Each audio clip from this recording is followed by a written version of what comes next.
शास्त्रों में कहा गया है कि हर मनुष्य जन्म लेते ही 3 ऋण लेकर आता है। देव ऋण, ऋषि ऋण और पितृ ऋण। इनमें से पितृ ऋण से मुक्ति श्राद्ध और तर्पण से ही मिलती है। पितृपक्ष पितरों के प्रति श्रद्धा का अनुष्ठान है, जो इस बार 2025 में 7 सितंबर से शुरू होकर 21 सितंबर को समाप्त हो रहा है।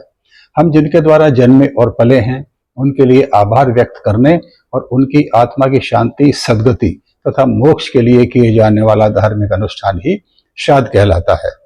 श्राद्ध पक्ष में पितृ अपनी मृत्यु तिथि पर धरती पर आते हैं और उनको आशा रहती है कि उनके पुत्र पौत्र उन्हें तर्पण, पिंडदान और तिलांजलि देंगे।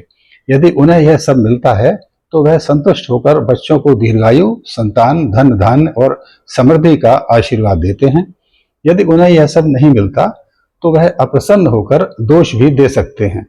शास्त्रों में स्पष्ट कहा गया है कि देव कार्य से भी अधिक महत्वपूर्ण पितृ कार्य है।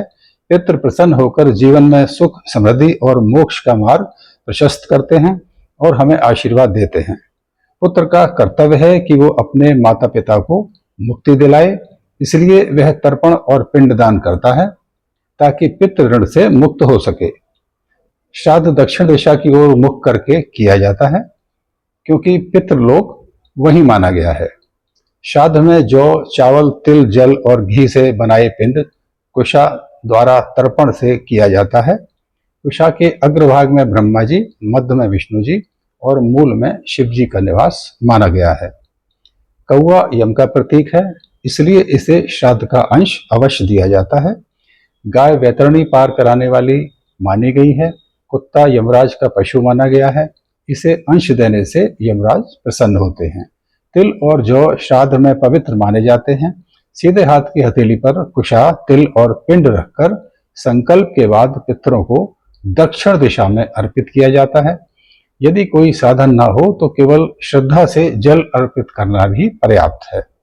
जल का महत्व इसलिए है क्योंकि उसमें स्मृति शक्ति होती है और यही दोनों से जोड़ने का सबसे सहज माध्यम है।